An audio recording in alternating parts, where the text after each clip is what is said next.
India में शादी, ये सुनकर आपके मन में आता होगा मंडप, सजावट, गहने। पर इंडिया में शादी सुन के कुछ लोगों के मन में आता है ब्रह्मचर्य, मेंढक, भूत, लड़ाई।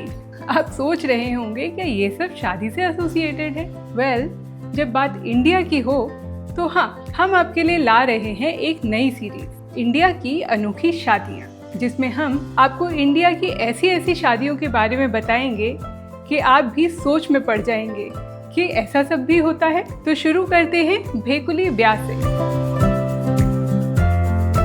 शादी यानी दो आत्माओं का मिलन, ये फेमस लाइन तो आपने कई बार सुनी होगी और शायद ये सच भी है। पर क्या आत्माएं सिर्फ इंसानों में होती हैं? वो तो जानवरों में भी होती हैं। तो सिर्फ इंसान ही शादी क्यों करें?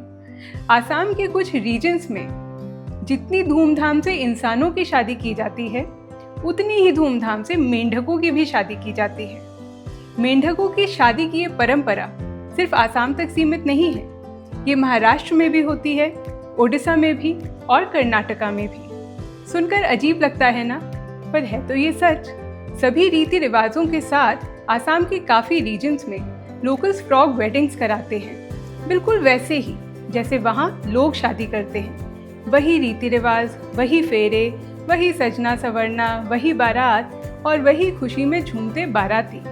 पर क्यों, बताती हूँ। भेकुली ब्याह कोई गुड्डा गुड़िया का खेल नहीं है या मस्ती का कोई जरिया नहीं है। ये है एक सोल्यूशन एक नेचुरल प्रॉब्लम का। आसाम में जब बारिश लोगों को तरसा देती है, खेत सूखे पड़ जाते हैं, तो लोग मानते हैं कि इंद्रदेव थोड़े से नाराज हो गए हैं। पुराने असमीज कल्चर और ट्रेडिशंस के हिसाब से इंद्रदेव को खुश करने का एक तरीका है भेकुली ब्याह, जिसमें मेंढक टर्राने लगते हैं। लोग मानते हैं कि मेंढकों के टर्राने से इंद्रदेव खुश हो जाते हैं और बारिश शुरू हो जाती है। तो जब मॉनसून डिले हो जाते हैं या वहाँ पर सूखा पड़ता है, तो वहाँ की फार्मिंग कम्युनिटी और बाकी के लोग भी भेकुली ब्याह की तैयारी में लग जाते हैं। ये प्रथा सदियों से चली आ रही है और मेनली आसाम की फार्मिंग कम्युनिटी इसमें इन्वॉल्व होती है, ताकि बारिश शुरू हो जाए और उनकी रोजी रोटी का जरिया, उनकी खेती खराब होने से बच जाए। आप सोच रहे होंगे कि आखिर ये भेकुली ब्याह होता कैसे है? तो आसाम में जब भेकुली ब्याह कराना होता है, तो लोग एक तालाब में से एक मेंढक और एक मेंढकी को पकड़ कर लाते हैं। फिर उनको नहला धुलाकर सजाया जाता है, बिल्कुल एक दूल्हा और दुल्हन की तरह। इनफैक्ट उनका मेकअप भी होता है और ज्वेलरी भी पहनाई जाती है और बनाया जाता है एक छोटा सा प्यारा सा मंडप, जिसमें हिंदू रीति रिवाजों के अनुसार उस मेंढक और मेंढकी की शादी की जाती है और फेरे कराए जाते हैं। अब जाहिर है, क्योंकि शादी हो रही है इंडिया में, तो खूब बढ़िया सी दावत और नाच गाना तो होगा ही। इन सब रस्मों के बाद मेंढक और मेंढकी को किसी समुंदर, झील या मंदिर में छोड़ दिया जाता है, जैसे कि उनको विदा कर रहे हों। है ना ये एक मज़ेदार बात? चाहे वो आसाम का भेकुली ब्याह हो या फिर महाराष्ट्र का मंडू परिणय, ये फ्रॉग वेडिंग्स सदियों से चली आ रही हैं। कभी नानी दादी की कहानियों में, तो कभी प्रथाओं के रूप में।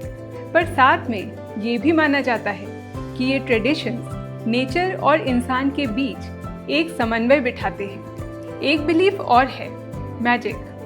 कहते हैं कि किसी चीज़ के आउटकम को इनैक्ट करके हम नेचर को इन्फ्लुएंस कर सकते हैं। सीधे शब्दों में फ्रॉग्स को रेन से कनेक्ट किया जाता है।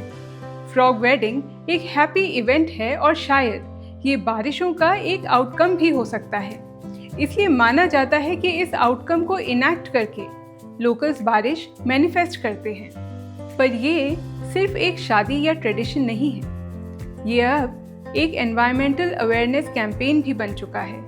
आज कई एनवायरमेंटलिस्ट्स इस इवेंट को climate change, environmental changes, rain cycle और एनिमल सेफ्टी के बारे में अवेयरनेस क्रिएट करने के लिए भी यूज़ करते हैं, क्योंकि ये सिर्फ एक ट्रेडिशन ही नहीं बल्कि एक सेलिब्रेशन है। भेकुली ब्याह एक होप है, एक कलेक्टिव हार्मनी है जो लोगों को एक दूसरे से और नेचर से बांध रहा है।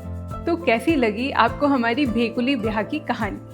अगर अच्छी लगी तो प्लीज़ इस वीडियो को लाइक कीजिए। और हाँ, दूसरा एपिसोड जल्द आ रहा है, सो स्टे ट्यून्ड।